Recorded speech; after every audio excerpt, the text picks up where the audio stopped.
آپ راستے میں موجود چھوٹے چھوٹے کھیت اور گھر دیکھ سکتے ہیں، ان کے پیچھے بھی یہی قدرتی نظام کام کر رہا ہے۔ یہاں کے لوگ پہاڑوں کے ساتھ ساتھ پہاڑوں کا صرف مقابلہ نہیں کرتے بلکہ پہاڑوں کے ماحول کے مطابق اپنی زندگی کو ڈھالتے ہیں، اور یہی چیز مجھے ان علاقوں میں سب سے زیادہ دلچسپ لگتی ہے۔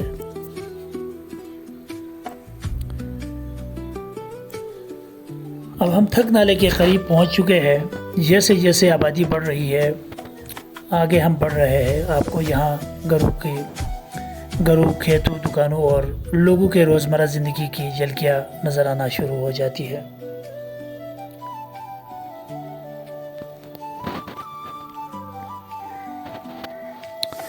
یہاں آ کر ایک بات سمجھ آتی ہے کہ پاکستان کے شمالی علاقوں کو صرف خوبصورت پہاڑوں اور سیاحتی مقامات کے ذریعے نہیں سمجھا جا سکتا۔ اصل شمالی علاقے یہاں کے لوگوں میں جو ہمت ہے، یہاں کا عام انسان، اس کا گھر، اس کا کھیت، اس کی مویشی، اس کی مسجد، اس کا بازار اور اس کا روزمرہ کا معمول، یہ سب مل کر اس علاقے کی اصل تصویر بناتے ہیں۔ ہم جب کسی مشہور مقام کی تصویر دیکھتے ہیں تو ہمیں صرف پہاڑ نظر آتے ہیں، لیکن ان پہاڑوں کے درمیان بھی لوگ بستے ہیں۔ ان کے اپنے گھر ہے، اپنے روایات، اپنی خوشیاں اور اپنی مشکلات ہیں، اور اس سرسبز وادی میں گزرتے ہوئے ہر کسی کا دل خوش باش ہو جاتا ہے۔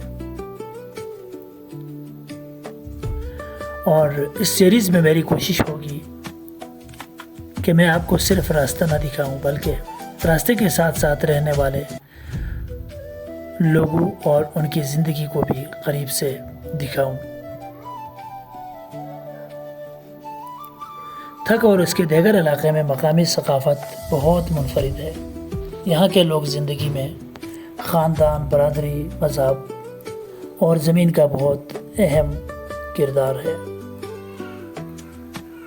یہاں کی روایتی زندگی میں زراعت اور مویشی پالنا بھی ایک اہم حصہ ہے۔ گرمیوں کے موسم میں لوگ اپنے مال مویشی کے ساتھ بلند علاقوں اور چراگاہوں کی طرف چلے جاتے ہیں، کیونکہ وہاں سبزہ اور چارہ زیادہ دستیاب ہوتا ہے۔ یہ پہاڑی زندگی بظاہر بہت خوبصورت نظر آتی ہے، لیکن حقیقت میں یہاں زندگی آسان نہیں ہوتی۔ سردیوں کی شدید سردی، برف، دشوار گزار راستے، محدود زرعی زمین اور روزمرہ کی ضروریات کے لیے طویل سفر، یہ سب یہاں کے لوگوں کی زندگی کا حصہ ہے۔ لیکن اس کے باوجود یہاں کے لوگ اور لوگوں کے چہروں پر جو سادگی اور مہمان نوازی نظر آتی ہے وہ واقعی قابل تعریف ہے۔ یہاں کے لوگ بہت ہی مہمان نواز ہیں۔ اور دوستو، جس راستے پر ہم چل رہے ہیں اس وقت، ہماری گاڑی جو چل رہی ہے، جس راستے پہ ہم گزر رہے ہیں، اس کی اہمیت صرف آج کی نہیں، بابوسر کے راستے سے چلاس اور کاغان کی طرف آمد و رفت پرانے زمانے سے ہوتی رہی ہے۔ برطانوی دور میں بھی اس راستے کو اہمیت دی گئی، اور 1892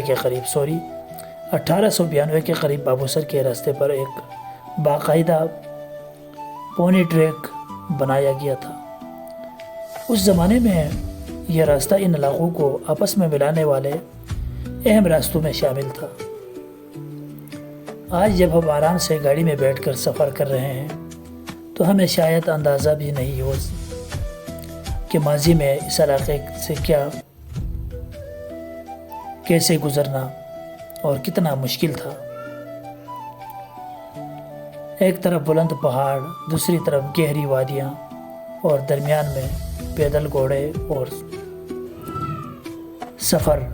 یہی سوچ کر اس سفر کی اہمیت اور بھی بڑھ جاتی ہے۔ کیونکہ ہم صرف ایک خوبصورت سڑک پر سفر نہیں کر رہے، ہم ایک ایسے راستے پر چل رہے ہیں جس نے کئی نسلوں کے مسافروں کو دیکھا ہے۔ اب ذرا تاریخ اور معلومات کو ایک طرف رکھتے ہیں۔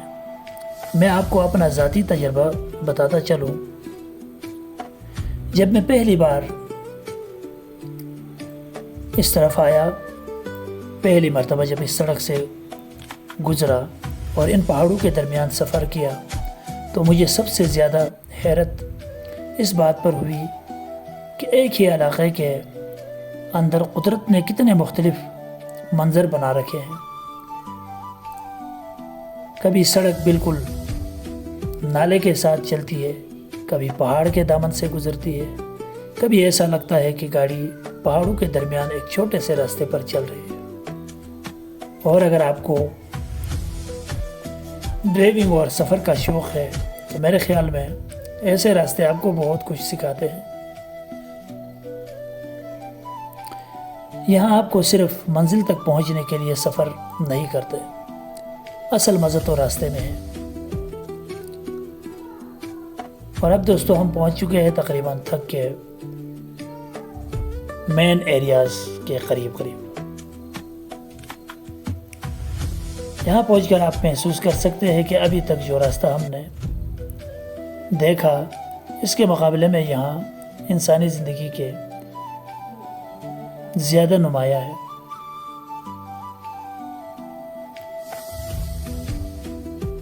دکانیں، گھر، لوگ، گاڑیاں، چھوٹے کاروبار اور روزمرہ کی مصروفیات، یہی کسی بھی علاقے کی اصل زندگی ہوتی ہے۔ سیاح آتا ہے، منظر دیکھتا ہے، تصویر بناتا ہے اور واپس چلا جاتا ہے، لیکن مقامی لوگوں کے لیے یہی جگہ ان کا گھر ہے، یہی بازار ان کے روزمرہ ضرورتیں پوری کرتا ہے، اور یہی راستے ان کے بچوں کو اسکول لے کر جاتا ہے، اور یہی پہاڑ ان کی زندگی کا حصہ ہے۔